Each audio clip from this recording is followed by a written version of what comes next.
I'm gonna be reading Pride and Prejudice, chapter 3. Yeah, let's start.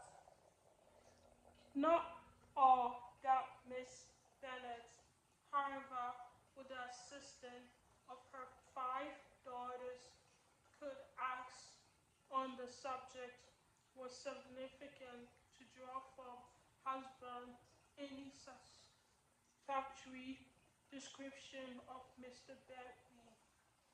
They attacked him in various ways with barefaced questions, ingenuous suppositions, and distant surmises. But he eluded the skill of them all, and they were at last obliged to accept the second-hand intelligence of their neighbor, Lady Lucas. Her report was highly favorable. Sir William had been delighted with him. He was quite young, wonderfully handsome, extremely agreeable, and to crown the whole, he meant to be at the next assembly with a large party. Nothing could be more delightful.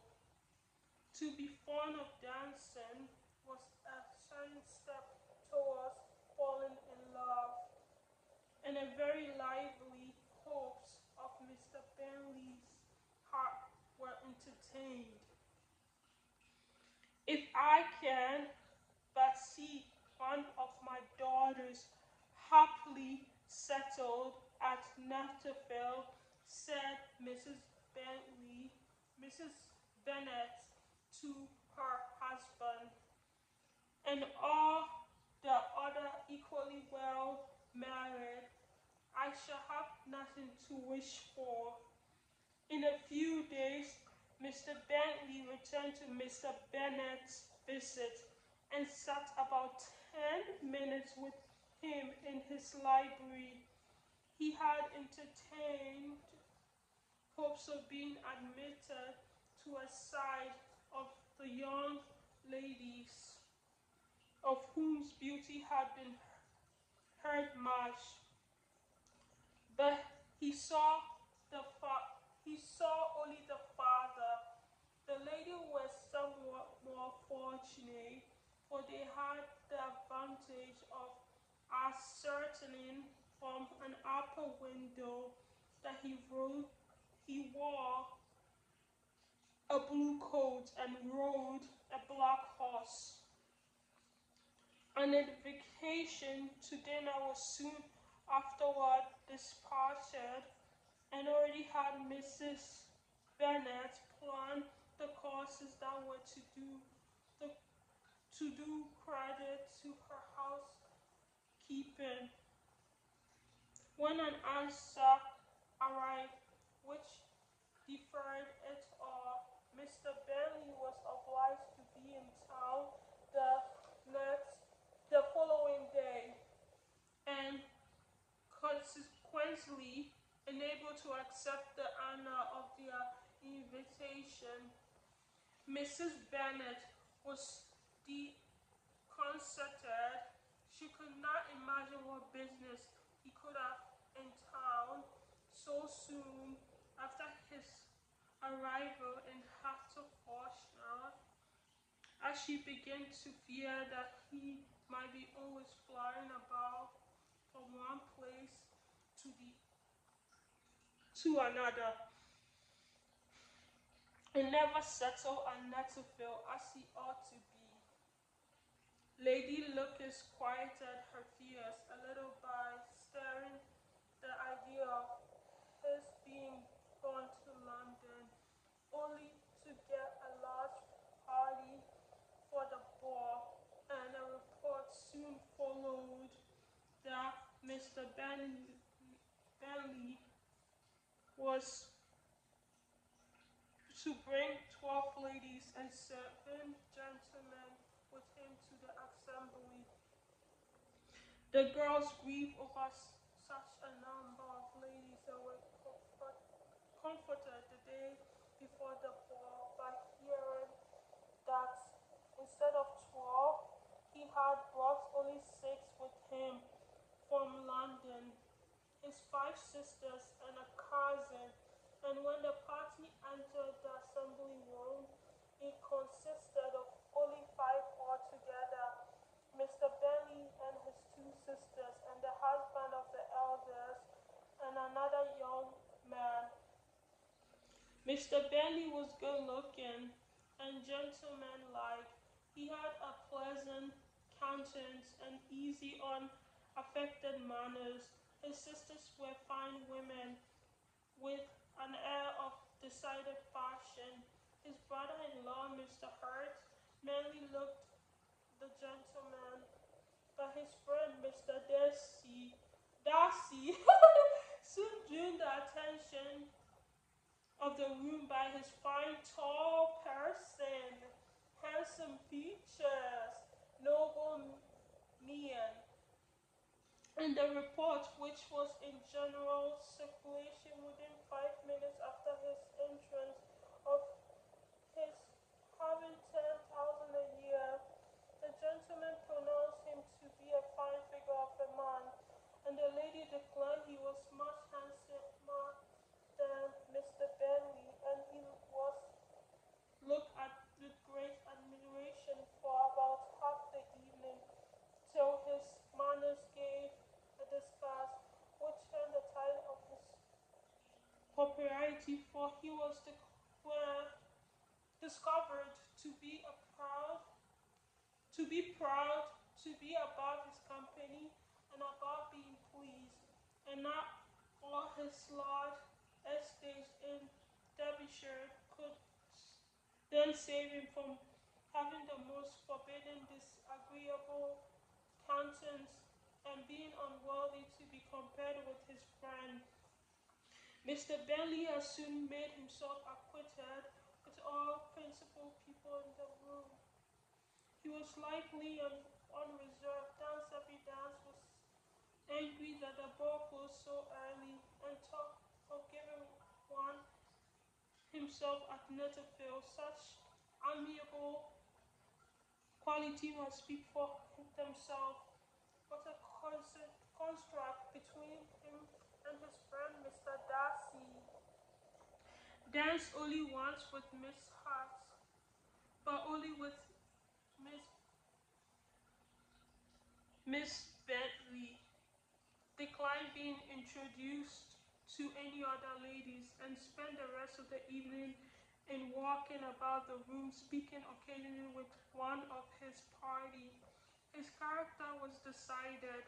He was the proudest, most disagreeable man in the world, and, and everybody hoped that he would never come there again. Among the most violent against him was Mrs. Bennet, whose dislike of his general behavior was sharpened into particular resentment by his having slighted one of her daughters. Elizabeth had been obliged by the scarcity of gentlemen to sit down for two dances. During part of the time, Mr. Darcy had been standing near enough for her to overhear a conversation between him and Mr. Bentley, and who came from the dance for a few minutes to press his friend to join him. "Come, Darcy," I must have you dance. I hate to see you standing there by yourself in this stupid manner. You had much better dance." "I certainly shall not. You know how I detest it, unless I'm particularly acquainted with my partner at such an assembly as this.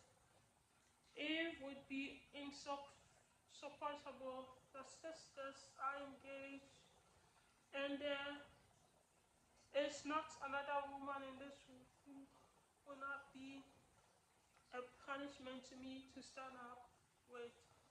I will not be as audacious as you are, cried Bentley, for a kingdom upon my honor. I never met with so many pleasant girls in my life as I have this evening, and there are several of them you see uncommonly pretty. You are dancing with the only handsome girl in the room, said Mr. Darcy, looking at the eldest Miss Bennet. Oh, she's the most beautiful creature I've ever beheld. But there's one of her sisters sitting down just behind you, who is very pretty and I dare say very agreeable. Do let me ask my partner to introduce you. Which do you mean? Turning around, he looked for a moment at Elizabeth, still catching her eyes. Still catching her eye. He withdrew his own and coldly said, "She is tolerable, but not handsome enough to tempt me, and I have no humor at present to give quizzes to young ladies who are slighted by other men. You had better return to your partner, enjoy her smiles, for you are wasting your time with me." Mr. Bentley followed his advice. Mr. Bentley followed his advice. Mr. Darcy walked off. Mr. Darcy walked off, then Elizabeth returned with no very cordial feelings toward him. She told the story, however, with great spirit among her friends, for she told the story, however, with great spirit among her friends, for she had a lively, playful disposition which delighted in anything ridiculous. The evening altogether passed pleasantly to the whole family. Mrs. Bennet had seen her eldest daughter much admired by the Netherfield party. Mr. Bentley had danced with her twice, and she had been distinguished by her sisters. Jane was as much gratified by this as her mother could be, though in a quieter way. Elizabeth felt Jane's pleasure. Mary had heard herself mentioned to Miss Bentley as the most accomplished girl in the neighborhood, and Catherine and Lydia had been fortunate enough to never without partners, which was all that they had yet learned to care for at above. They returned therefore in good spirits to Longbourn, the village where they lived, and of which they were the principal inhabitants. They found Mr. Bennet still up there with the book. He was regardless of time, and on the present occasion he had a good deal of curiosity as the event of an evening which had raised such splendid expectations. He had another. He had rather hoped that all his wide view on the stranger would be disappointed, but he soon found that he had a very different story to hear. "Oh, my dear Mr. Bennet, as you entered the room, we have had a most delightful evening and the most excellent. I wish you had been here." Jane was on and nothing could be like it. Every day said how well she loved Mr. Bennet, told her quite beautiful dance with her twice. Only think of that, my dear. He actually danced with her twice, and she was the only creature in the room that he asked second time. First of all, he asked Miss Lucas. He was so vexed to see him stand up with her, but however, he did not admire her at all. Indeed, no one can. He seemed quite struck with Jane as she was going down the dance. So he and